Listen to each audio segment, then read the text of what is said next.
விஜய் வந்து காவேரி பற்றி ரொம்ப பெருமையாக பேசியதை பார்த்துட்டு வந்து குமரனால் தாங்கவே முடியல. ரொம்ப சந்தோஷப்படுறாரு. குமரன் வந்து என்ன பண்ணுறாரு, விஜய் கிட்ட நான் வந்து சாரி சொல்கிறாரு. அதை கேட்டு விஜய் எதுக்காக அப்படின்னு உங்களை பற்றி தப்பாக நினச்சிட்டேன் ப்ரோ. இல்லை நீங்கள் காவேரியை கண்டுக்கல, அதனால் வந்து உங்களுக்கு வெண்ணிலாவை தான் ரொம்ப பிடிக்கும் போல் இருக்கு. வெண்ணிலா வந்து நீங்கள் விரும்புறதால காவேரியை வந்து நீங்கள் ஒதுக்குறதா நாங்கள் எல்லோரும் தப்பாக நினச்சிட்டோம். நீங்கள் வராதால வீட்டில் கூட எல்லோரும் ரொம்ப பதட்டமாயிட்டோம் அப்படின்னு சொல்லிட்டு இருக்காரு. அதை கேட்டு விஜய் வந்து நீங்கள் என்ன சொல்கிறீங்க அப்படின்னு, ஆமாம் காவேரி கூட மனசு கஷ்டப்பட்டு இருக்கா, அதனால தான் வந்து கங்காவும் அவ கூட இருக்கா அப்படின்னோடனே யோசிச்சுட்டு வந்து இவ்வளோ நடந்திருக்கா அப்படின்னு. ஆமாம் நான் எப்படி காவேரியை ஒதுக்குவேன், உங்களுக்கே தெரியல, காவேரி மேலே நான் உயிரே வச்சுருக்கேன், எனக்கு புரியுது ப்ரோ, நான் இப்போ தான் புரிஞ்சுக்கிட்டேன் விஜய் உங்களை பற்றி அப்படி சொல்கிறாரு.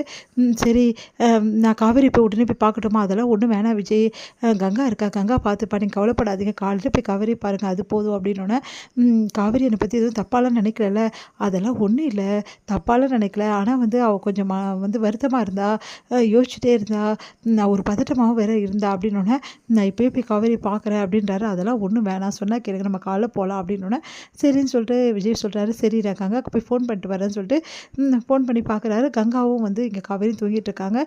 காவேரியோட ஃபோன் வந்து ஹாலில் இருக்கிறத வந்து பார்த்துடுறாங்க. எப்பவும் போல் ராகினி எடுத்து எப்பவும் போல் என்ன பண்ணுறாங்க, இப்போவும் ஃபோன் பண்ணியிருக்காரு அந்த விஜய் அடங்கவே மாட்டாரா அப்படி சொல்லிட்டு விஜயோட அந்த கால் லிஸ்ட்டை வந்து எப்பவும் போல் டெலிட் பண்ணி வச்சிடுறாங்க. அடுத்து வந்து இங்கே காவேரி காலையில் எழுந்து பார்க்குறாங்க. பார்த்தா வந்து பக்கத்தில் இருந்த கங்கா அக்கா காணோம், எங்கே போனா அப்படின்னு சொல்லிட்டு வெளியே வராங்க. ஐயோ ஃபோனை நான் நைட்டு இங்கேயே வச்சுட்டேனா அப்படின்னு சொல்லிட்டு ஃபோனை எடுத்து பார்க்குறாங்க. விஜய் ஃபோன் பண்ணாருன்னு சொல்லிட்டு விஜய் நைட்டும் வரலையா, அப்போ நைட்டெல்லாம் விஜய் வரலையா, இப்போவும் ஃபோனே எடுக்கலையே விஜய், ஃபோனே பண்ணலையே எனக்கு அப்படின்னு சொல்லிட்டு மனசு கஷ்டப்படுறாங்க. அவர் என்னை டோட்டலாக வெறுத்துட்டாரா அப்படின்னு சொல்லிட்டு யோசிச்சுட்டு இருக்காங்க. காவேரி மனசு கஷ்டப்பட்டு அழுதுட்டு இருக்காங்க. இங்கே கங்கா ஓடி வராங்க. காவேரி உனக்கு முக்கியமான விஷயம் சொல்ல தான் ஓடி வந்தேன் அப்படின்னோடனே என்ன விஷயம்க்கா அப்படின்றாங்க. இங்கே பாருடி உன் புருஷன் உன்னை மறந்துட்டாரு, நம்மளாம் நினச்சோம்ல, உன்னை கண்டுக்கல நினச்சோம், அதனால் கவலைப்பட்டோம், அதெல்லாம் இனிமேட்டு கவலையே தேவையில்லை, உன் புருஷன் இப்போ கூட ஒன்றை தாண்டி நினச்சிட்டு இருக்காருன்னு சொல்லிட்டு நடந்த விஷயத்தை எல்லாத்தையுமே சொல்கிறாங்க. நிஜமா காமாடி மாமா இப்போ தாண்டி சொன்னார் அப்படின்னோடனே சந்தோஷம் தாங்க முடியல வந்து காவேரிக்கு. அக்கா நிஜமாவா அப்படி சொல்லிட்டு கட்டிக்கிறாங்க. இப்போ உனக்கு சந்தோஷமா, இப்போ உன் புருஷன் இப்போவே வந்துடுவார், காலையிலேயே வந்தோடனே எதுவாக இருந்தாலும் நேர்லேயே பேசிக்கமா, அப்போ வந்து நம்பரையா பார்க்கலாம் அப்படின்னோடனே அப்படியே வந்து அழறாங்க. அழாத காவேரி எல்லாம் சரியாயிடும், இப்போ பாரு நேரில் வந்து உன் வீட்டுக்கார் வந்து உன் மேலே கேர் எடுத்து பேசுவார், அப்போ தான் உனக்கு புரியும் அப்படின்னோடனே கொஞ்ச நேரத்தில் வந்து விஜய் அங்கே வராரு. விஜய் வந்து காவேரி தேடிட்டு வராரு. காவேரி வந்து அப்படியே ஓடி வந்து கட்டிக்கிறாங்க. என்னாச்சு விஜய் காவேரி அப்படின்றாரு. ஒன்றும் இல்லைங்க அப்படின்றாங்க. எனக்கு நல்லா தெரியும், என்னை நைட்டு விட்டு பிரிஞ்சதால் ஒரு மாதிரி ஆகிட்டியா, நானும் அப்படி தான் காவேரி, இங்கே இருக்கிறது வரைக்கும் கூட எனக்கு ஒன்றுமே தெரில, ஒரு சின்ன பிரிவு என் மனசை ரொம்ப வந்து பாதிச்சிச்சு, நேற்று நைட்டு ஞாபகமாகவே இருந்தேன், எனக்கு அங்கே இருக்கவே முடியல ஹாஸ்பிட்டலில், வேறு வழியில் இல்லை, வெளினா உடம்பு சரியில்லை, அதனால தான் இருக்க வேண்டியதாக போச்சு காவேரி, என் மேலே கோவம்லாம் ஒன்றும் இல்லைங்க, என்னை மன்னிச்சிடுங்க அப்படின்றாங்க. ஏன்டி மன்னிக்க சொல்கிற, நீ என்ன தப்பு பண்ண, நான் பெரிய தப்பு பண்ணிட்டேங்க, உங்களை பற்றி நான் தப்பாக நினச்சிட்டேன், நீங்கள் என்னை விட்டுடுவீங்களோன்னு பயந்துருந்தேங்க, அதான் ரொம்ப பயந்துட்டேங்க, நேற்று வேறு நீங்கள் ஃபோனே எனக்கு பண்ணலையா அப்படின்றாங்க. இல்லடி நான் உனக்கு ஃபோன் பண்ணி பார்த்தேன், உனக்கு வந்து ரிங்கு போச்சு, ஆனால் நீ எடுக்கவே எடுக்கல, எனக்கு என்னங்க சொல்கிறீங்க, ரிங்கே வரலையேன்னு ஃபோனை காட்டுறாங்க. பார்த்து அதிர்ச்சி அடைகிறாங்க.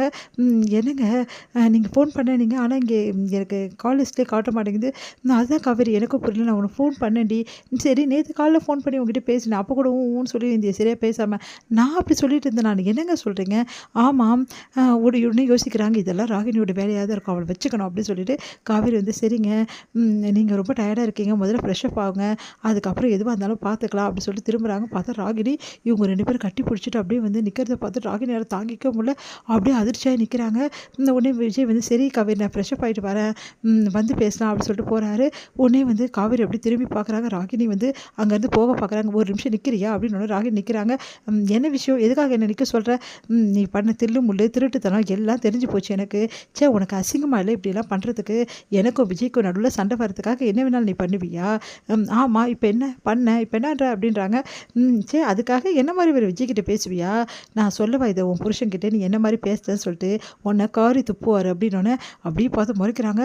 என்ன காவேரி ரொம்ப ஓவராக தான் போகிற, பின்ன ஓவராக போகாமல் எனக்கும் விஜய்க்கும் நடுவில் ஏதாவது பிரச்சனையை வந்து கிளப்பி நாங்கள் 2 பேரும் பிரிஞ்சுடுவோம் எதிர்பார்த்தேன், இப்போ தெரிஞ்சுதா எல்லாம் சொன்னேன், என்ன விஜய் விட்டு போயிடுவார், வெண்ணிலா கூட தான் வாழ்வார், நீ இந்த வீட்டை விட்டு போ, என்ன பேச்சு பேசின, இப்போ இந்த வீட்டை விட்டு போகிறது நீயா நானான்னு பார்க்கலாமா அப்படின்னு அப்படியே ராகினி பார்த்து முறைக்கிறாங்க. நீ விஜய் வந்து யாராலையும் பிரிக்க முடியாது, வெண்ணிலா வந்தாலும் விஜய் என்ன தான் நினச்சிட்டு இருக்காரு பார்த்தல அப்படி சொல்லிட்டு போகிறாங்க. அதை கேட்டு அப்படியே ராகினியால் தாங்கிக்க முடியல.